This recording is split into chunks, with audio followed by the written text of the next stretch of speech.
Hi, I'm Simon, the co-founder of Sikana, which is a company created 4 years ago that we started to work on with my associate 6 years ago. And I'm very happy today because it's quite successful and we managed to do a lot of great things and we have an amazing team. And can you introduce more about Sikana? So Sikana is today is more than a company, is a community of people because we have a company and we also have an association. We have an association in France, we have a foundation in Brazil and a foundation in India. And what we do is we decided 4 years ago to create Sikana because we had decided that the best way to fight against poverty was through education. And poverty is not especially the economic one. It could be every kind of poverty. It could be geographical, could be a lack of motivation. And education is not only the academic education, it's also all the practical knowledge, how to do, how to be. So we focus on this kind of education, this part. Sikana produce today videos about practical knowledge and that are free to watch online. People can download it and use them in their own class, own course, own family. So it's a way to provide a better tool for people who want to share knowledge. How did you start from beginning, and did you meet any legal constraint at that time? How did you fix it?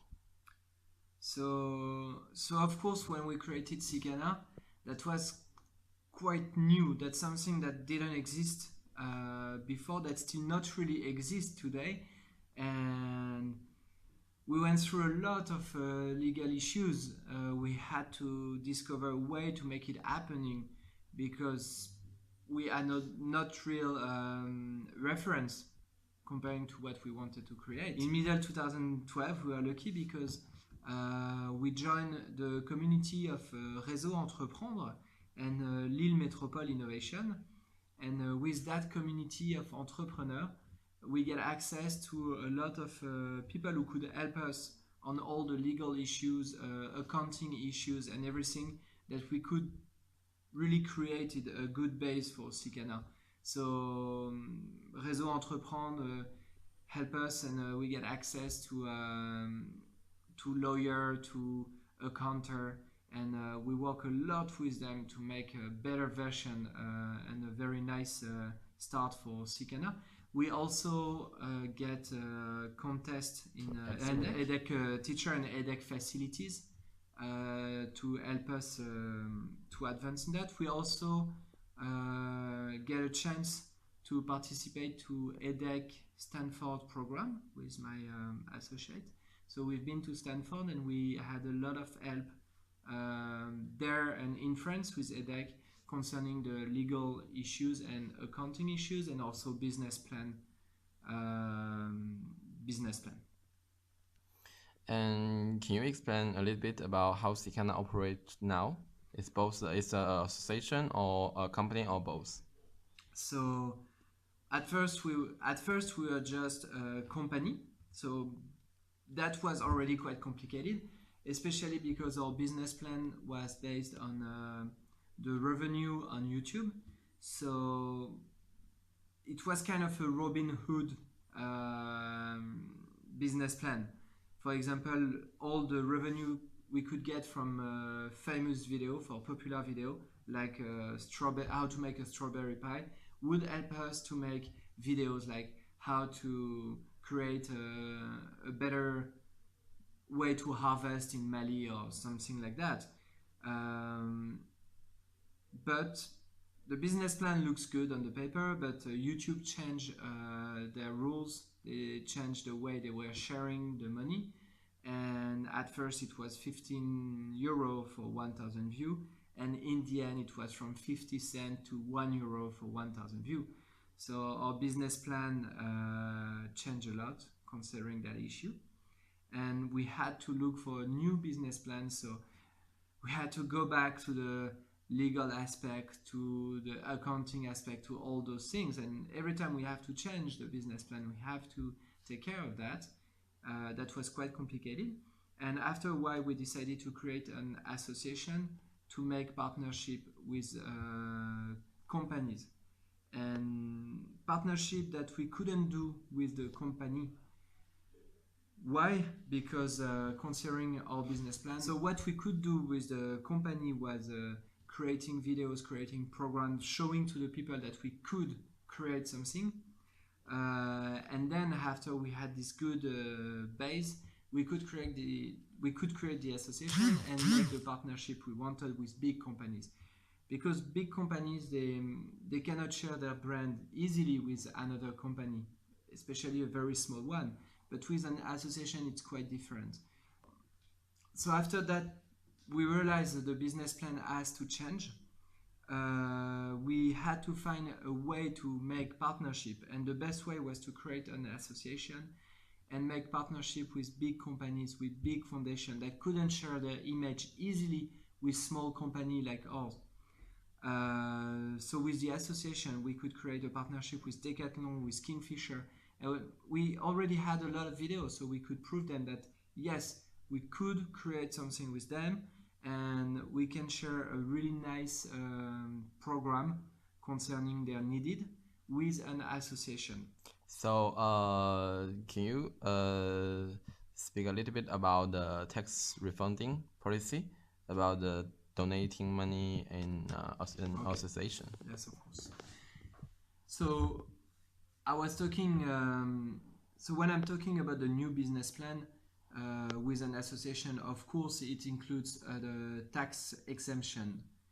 That means when we have a partnership with Decathlon or Kingfisher, if the partnership is €1 million, basically they can refund 70% on tax refund.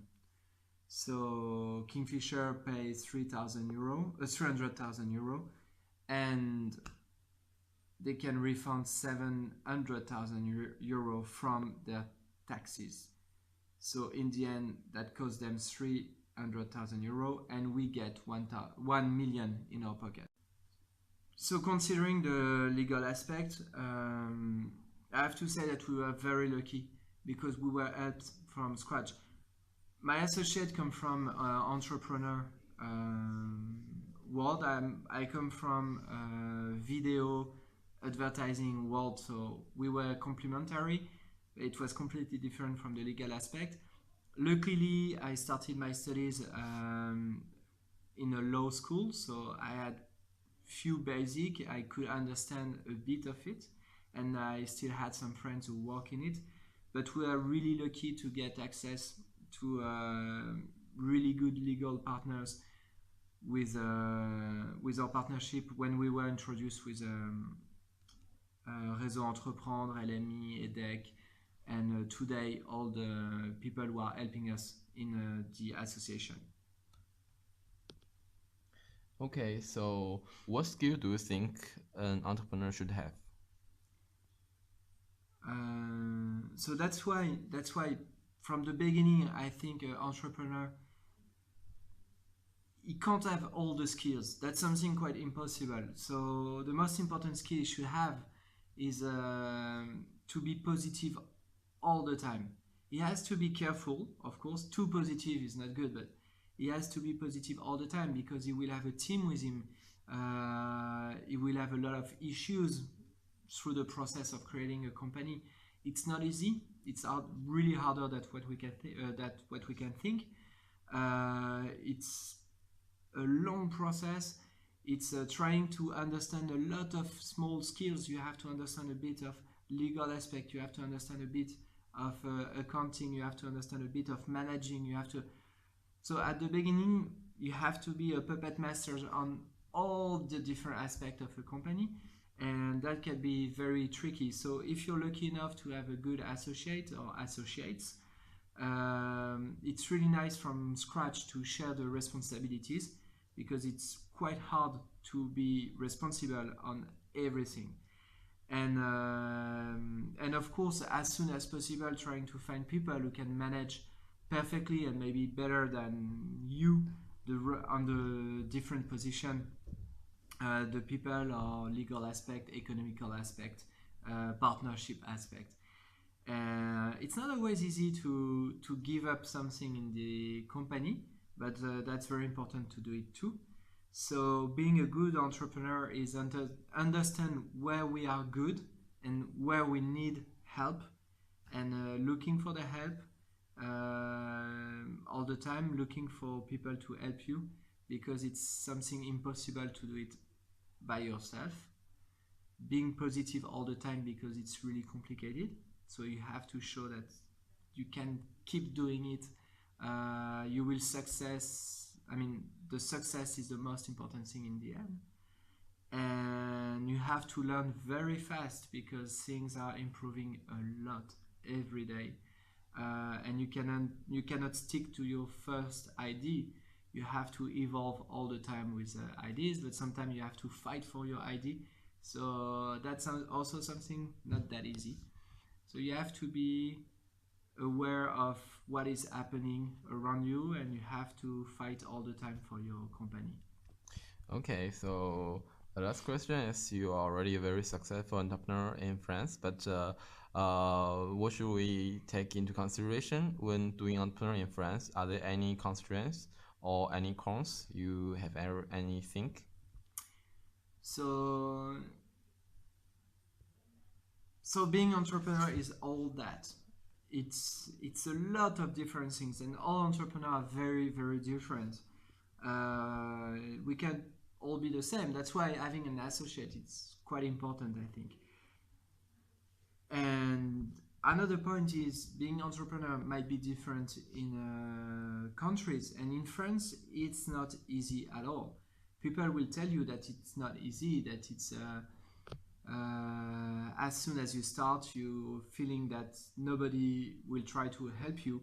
That's why there is amazing organization like Réseau Entreprendre, who knows the different issues that entrepreneurs have, and try to make you avoid all the tricks you may have on the path of being a successful entrepreneur. But yes, in France it's very complicated. Administration is it's not really helpful all the time, and you have to understand more than you can through the process. But it would be sad to say, okay, that's too complicated, let's do it in another country or things like that, because people are still successful in France, so it's doable. Yeah, it's absolutely not easy, but it is doable. So I think that's why I was talking about being positive.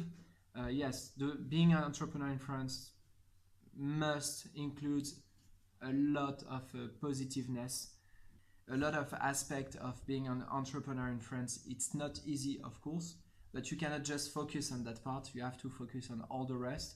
So the adventure of being an entrepreneur, all the things you could learn through the process. And yes, there's a lot of successful entrepreneurs in France, so just try to be part of one. Okay, thank you.